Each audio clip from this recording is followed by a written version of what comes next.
আসসালামু আলাইকুম রহমতুল্লাহ। সুপ্রিয় শিক্ষার্থীবৃন্দ, আশা করি তোমরা সবাই ভালো আছো। এই ভিডিওটা তৈরি করছি নবম শ্রেণীর শিক্ষার্থীদের জন্য। 2024 সালের নবম শ্রেণীর বাংলা বইয়ের সপ্তম অধ্যায় আলোচনা করি ভিন্নমত বিবেচনায় নেই এর প্রথম পর্বে আজকে আমরা দেখব 214 পৃষ্ঠা এবং 215 পৃষ্ঠার প্রশ্নের উত্তর। শিক্ষার্থীরা, তোমরা যারা এখনও অন্যান্য বিষয়ের ভিডিওগুলো দেখোনি তারা আমাদের চ্যানেলের প্লেলিস্ট অপশন থেকে ঘুরে আসতে পারো। সেখানে তোমরা নবম শ্রেণীর বাংলা, ইংরেজি, গণিত, বিজ্ঞান, ইতিহাস ও সামাজিক বিজ্ঞান, ডিজিটাল প্রযুক্তি, জীবন ও জীবিকা, স্বাস্থ্য সুরক্ষা, ইসলাম শিক্ষা এবং শিল্প ও সংস্কৃতি প্রত্যেকটা বিষয়ের জন্য আলাদা আলাদা করে প্লেলিস্ট পেয়ে যাচ্ছ। এখান থেকে তোমাদের যার যে বিষয়ের ভিডিও দরকার খুব সহজেই তোমরা দেখে নিতে পারবে। সপ্তম অধ্যায় আলোচনা করি ভিন্নমত বিবেচনায় নেই, পক্ষে বিপক্ষে মত প্রকাশ। আমরা আজকে সপ্তম অধ্যায়ের প্রথম যে কাজটা আছে এটা নিয়ে আলোচনা করব। আকিদ বাড়ি থেকে বের হয়ে রাস্তার মোড়ে আসতে একটু হকচকিয়ে গেল। দুজন লোক একটা বিষয় নিয়ে তর্ক করছে।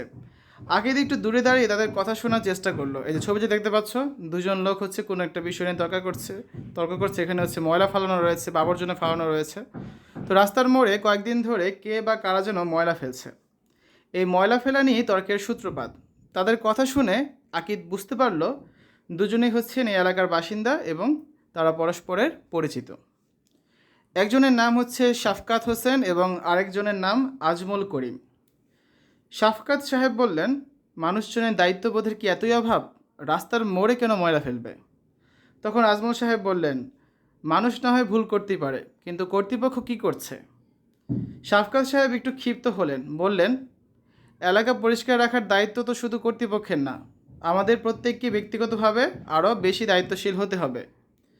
তো দুজনের তর্কের মাঝখানে এলাকার আরও কয়েকজন জড়ো হয়ে গেলেন। কয়েকজন শাফকাত সাহেবের পক্ষে এবং কয়েকজন আজমল সাহেবের পক্ষে অবস্থান নিলেন। শাফকাত সাহেব বলেছিল কি যে যে মানুষের এখানে যেখানে সেখানে ময়লা ফেলা উচিত না, মানুষের যত্নশীল হওয়া উচিত। আর আজমল সাহেব বলেছিল কি যে কর্তৃপক্ষ কী করছে। বাস্তবিক অর্থে কর্তৃপক্ষেরও এগুলো দায়িত্ব নেওয়া উচিত এবং জনগণেরও দায়িত্ব আছে এলাকায় বসবাস করতে গেলে পরিষ্কার পরিচ্ছন্নভাবে বসবাস করা, যত্রতত্র ময়লা না ফেলে নির্দিষ্ট জায়গায় ময়লা ফেলা। তো একজন দাঁত মুখ খিচিয়ে বলে উঠলেন, এটা কি ময়লা ফেলার জায়গা? এভাবে ময়লা ফেলতে ফেলতে জায়গাটাকে ময়লার ভাগাড় বানিয়ে দিয়ে ফেলবে সবাই, যত সব। আরেকজন শান্ত গলায় বলার চেষ্টা করলেন, এখানে আগে কখনো ময়লা ফেলতে দেখিনি।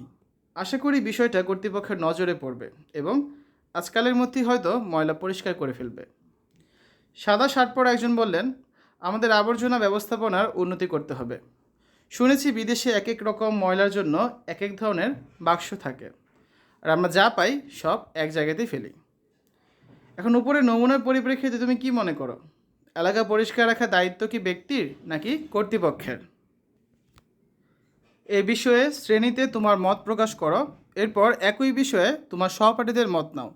তাদের কোনো ভিন্ন মত থাকলে তাও বোঝার চেষ্টা করো। অন্যদের মতের পরিপ্রেক্ষিতে প্রয়োজনে নিজের মতো করে নিজের মত সংশোধন করে সেটা আবার উপস্থাপন করো। ঠিক আছে? তো এই যে ঘটনাটা আমরা পড়লাম বা আমরা যে নমুনাটা পড়লাম, সেই নমুনার পরিপ্রেক্ষিতে আমাদের এখানে 4টা প্রশ্ন আছে। এই প্রশ্নগুলো উত্তর করতে হবে। প্রশ্নগুলো ক নাম্বার, তোমার বক্তব্যের পেছনে কী কী যুক্তি আছে। খ নাম্বারে আছে তোমার সহপাঠীদের কোন কোন কথার সাথে একমত এবং কোন কোন কথার সাথে তুমি একমত নও। তো এই দুটো প্রশ্ন রয়েছে 214 পৃষ্ঠায়। এখানে উত্তর লেখার জন্য জায়গা আছে, এখানে তোমাদের উত্তরটা করতে হবে। 215 পৃষ্ঠায় আরও দুটো প্রশ্ন আছে, যে গ নাম্বারে রয়েছে যে সহপাঠীদের ভিন্নমত প্রসঙ্গে তোমার বক্তব্য কী। আর ঘ নাম্বারে আছে যে আলোচনার পরিপ্রেক্ষিতে তোমার মতের কোনো পরিবর্তন করতে চাও কি না, কেন চাও কিংবা চাও না সেটা লিখতে হবে। এই দুটো প্রশ্ন রয়েছে 215 পৃষ্ঠায়। তো চলো শিক্ষার্থীরা, এখন আমরা 214 পৃষ্ঠা এবং 215 পৃষ্ঠার এই প্রশ্নের উত্তরগুলো দেখে নিই। আমাদের ক নাম্বার প্রশ্ন ছিল তোমার বক্তব্যের পিছনে কী কী যুক্তি আছে। এর উত্তরে লেখা যেতে পারে, আমি মনে করি এলাকা পরিষ্কার রাখার দায়িত্ব ব্যক্তির, কেননা এতে ব্যক্তি লাভবান হবে। পরিচ্ছন্ন পরিবেশে এটা সুস্থ হবে, সুস্থ জীবনযাপন করতে পারবে। তাছাড়া কর্তৃপক্ষ এ ব্যাপারে যত ব্যবস্থাই গ্রহণ করুক না কেন, ব্যক্তি পর্যায়ে যদি সেগুলো গৃহীত না হয় বা সেগুলো যথাযথভাবে পালন করা না হয়, তবে তা কিন্তু কিছুতেই কার্যকরী ভূমিকা রাখতে পারবে না। যেহেতু কর্তৃপক্ষের নিয়োজিত ব্যক্তিরা সর্বক্ষণ এলাকায় অবস্থান করবে না, সেহেতু এলাকা পরিষ্কার রাখার ক্ষেত্রে এলাকায় বসবাসরত প্রতিটি ব্যক্তিকেই বা প্রতিটি নাগরিককেই কিন্তু এলাকা পরিষ্কার রাখার এই দায়িত্ব নিতে হবে। অন্যথায় তা না হলে কর্তৃপক্ষ কর্তৃক গৃহীত ব্যবস্থা ব্যর্থতায় পর্যবসিত হবে। অর্থাৎ কর্তৃপক্ষ যে ব্যবস্থায় নেক না কেন, আমরা এলাকার যারা সাধারণ বাসিন্দা রয়েছি, আমরা যদি সেই নিয়মকানুন মেনে না চলি, তাহলে কিন্তু কর্তৃপক্ষের কোনো ধরনের ব্যবস্থায় কিন্তু কোনো ফলপ্রসূ কিছু বয়ে আনবে না। তারপর খ নম্বর প্রশ্নটা হচ্ছে, তোমার সহপাঠীদের কোন কোন কথার সাথে তুমি একমত এবং কোন কোন কথার সাথে তুমি একমত নও। সহপাঠীদের কেউ কেউ বলেছে এলাকা পরিষ্কার রাখার দায়িত্ব কেবল কর্তৃপক্ষের। তো আমি এই কথার সঙ্গে একমত নই। তারা আরও বলেছে কর্তৃপক্ষ যেহেতু এই কাজের জন্য ক্ষমতাপ্রাপ্ত হয় এবং তাদেরকে অর্থ বরাদ্দ দেওয়া হয়, সেহেতু তারা খুব সহজেই উক্ত কাজের বাস্তবায়ন ঘটাতে পারে। তারা যে ধরনের পদক্ষেপ গ্রহণ করতে পারে সেগুলো জনসাধারণ কিন্তু পারে না। এই কথাগুলো যৌক্তিক।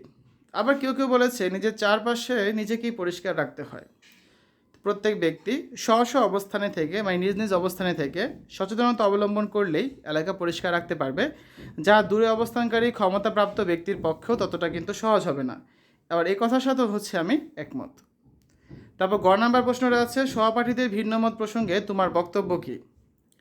সহপাঠীদের মধ্যে যারা ভিন্নমত প্রদান করেছে, অর্থাৎ কর্তৃপক্ষের ভূমিকার কথা বলেছে, সেগুলো অনেকাংশেই যৌক্তিক। বাস্তবিকই অর্থ এবং ক্ষমতা যে কোনো উদ্দেশ্য বাস্তবায়নে ব্যাপক ভূমিকা রাখতে পারে, তবে সব কিছু অর্থ এবং ক্ষমতা বলে সমাধান করা যায় না। প্রয়োজন হয় সকলের সাহায্য সহযোগিতার। তেমনইভাবে এলাকা পরিষ্কার রাখার ক্ষেত্রে এই কথা প্রযোজ্য। এলাকা পরিষ্কার রাখতে হলে যত্রতত্র ময়লা আবর্জনা ফেলা বন্ধ করতে হবে, আর এটি নিশ্চিত করতে হবে ব্যক্তিকেই। প্রত্যেকে যদি এই বিষয়ে সচেতন হয়, তবেই এলাকা পরিষ্কার রাখা সহজসাধ্য হবে।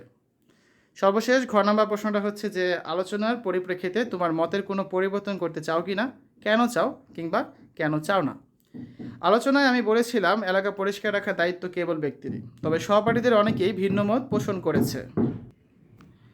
তারা কর্তৃপক্ষের ভূমিকা খুব গুরুত্বের সঙ্গে তুলে ধরেছে, যা আমার কাছে যৌক্তিক মনে হয়েছে। এলাকা পরিষ্কার রাখতে হলে ময়লা আবর্জনা নির্দিষ্ট স্থানে ফেলতে হবে, যা কর্তৃপক্ষের উপরই বর্তায়। ব্যক্তি পর্যায়ে এসব সম্ভব হয়ে ওঠে না। অপরদিকে ব্যক্তিকে কর্তৃপক্ষের গৃহীত পদক্ষেপ বাস্তবায়নে সহায়তা করতে হবে। নিজে সচেতন থেকে এলাকা পরিষ্কারে ভূমিকা রাখতে হবে।